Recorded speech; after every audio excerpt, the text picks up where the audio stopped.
People often say, you never know who's watching.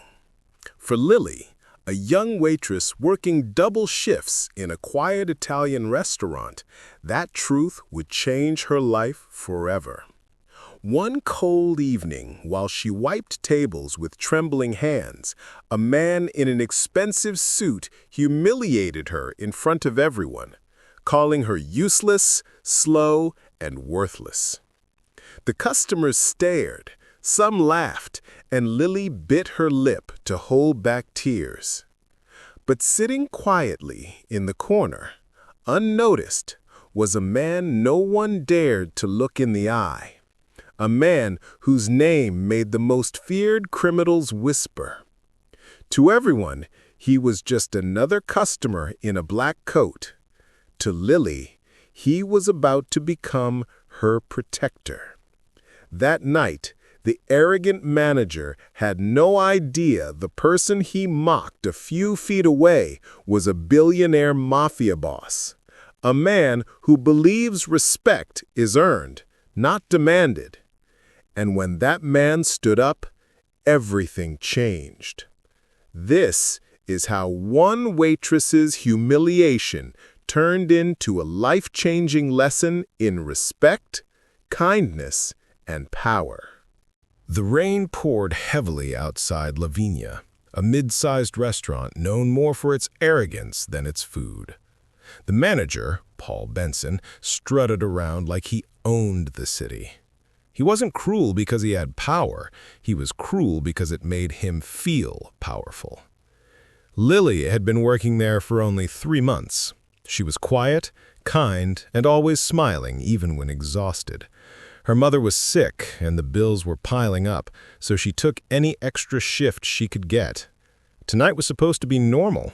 A slow Tuesday, just a few tables, easy money. But Paul's temper didn't care about that. "Lily," he barked across the room. "Table 3's been waiting for 10 minutes. What are you doing? Daydreaming again?" She froze, holding a tray of drinks. I'm sorry, sir. The kitchen." "The kitchen," he laughed mockingly. "No, sweetheart. The problem isn't the kitchen. It's you." The few customers looked up. Some chuckled. Others avoided eye contact. Lily's face turned red. "I'm doing my best, sir." "Your best?" Paul scoffed, walking closer. "If this is your best, no wonder your tips are garbage. Maybe find another job, something that doesn't require a brain." Lily blinked fast, trying not to cry. The glass in her hand trembled. At the far end of the restaurant, a man in his late 40s watched silently. His face was calm, unreadable. A black coat hung from his broad shoulders, and his eyes, sharp, heavy, followed the scene like he'd seen it all before. That man was Don Marco DeLuca, a billionaire known for his legitimate business empire and his not-so-legitimate history. In another life, he ran the most feared mafia family in southern Italy. Now, he lived quietly, investing in businesses, helping people who reminded him of his past. But one thing hadn't changed. He hated seeing people humiliated. When Paul slammed the receipt book on the counter and shouted, "Clean that mess now!" Lily flinched so hard she spilled a drink on her apron. The room erupted in laughter. Don Marco slowly stood up. His chair creaked under his weight. The laughter died instantly. He picked up his black leather gloves from the table, slipped them on, and walked toward the counter. His voice was calm, too calm. "Excuse me," he said. Paul turned. Yes, sir? Everything all right?" Marco looked at him for a long moment. "Your service seems lacking in something important." Paul frowned. "Sir, I assure you the food." "I wasn't talking about food. I was talking about respect." The room went silent. Even the kitchen staff peeked through the window. Lily stood frozen, her eyes wide. Marco looked down at her tray, then back at Paul. "You should be careful how you treat the people who serve you, because one day you might be the one asking for their help." Paul chuckled nervously. "Sir, she's just a waitress." Marco's eyes hardened. "No, she's a person." Then he placed a gold card on the table. "Put everything on this and give her the rest of the night off paid." Without another word, he left, the sound of his shoes echoing on the marble floor. Lily stood there in shock, tears finally falling. She had no idea who that man was, but she would soon find out. The next morning, Lily arrived at work early. She hoped to thank the mysterious man if he came back, though part of her doubted she'd ever see him again. But by noon, a sleek black car stumped in front of the restaurant. The driver stepped out, tall and dressed in black. He opened the back door, and Don Marco DeLuca stepped out. Paul's face went pale. "Mr. DeLuca?" "Yes," Marco said, his voice calm but sharp. "I'd like to speak to your staff, all of them."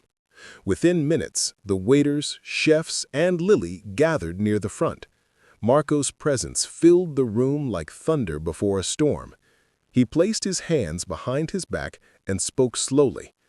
"I visited this restaurant last night. I witnessed something that disturbed me deeply.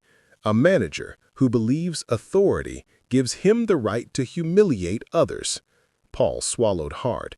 "Sir, it was a misunderstanding." "No," Marco said. "It was weakness. True strength isn't shown by stepping on others. It's shown by lifting them up." He turned to Lily. "What's your name?" "It's Lily, sir."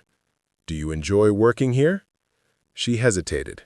"I did until last night." Marco nodded. "Then I'll make you an offer. I own a chain of restaurants across the city. I need someone loyal, honest, and hardworking. You've already proven all three." Lily's eyes widened. "Are you serious?" Paul's jaw dropped. "Sir, she's just—" Marco raised a finger. "Enough. From this moment, she's your superior." The room erupted in whispers. Paul's face turned beet red. "You wanted to teach her she's worthless. Now she'll learn how valuable she truly is." He looked around the room, his voice lowering.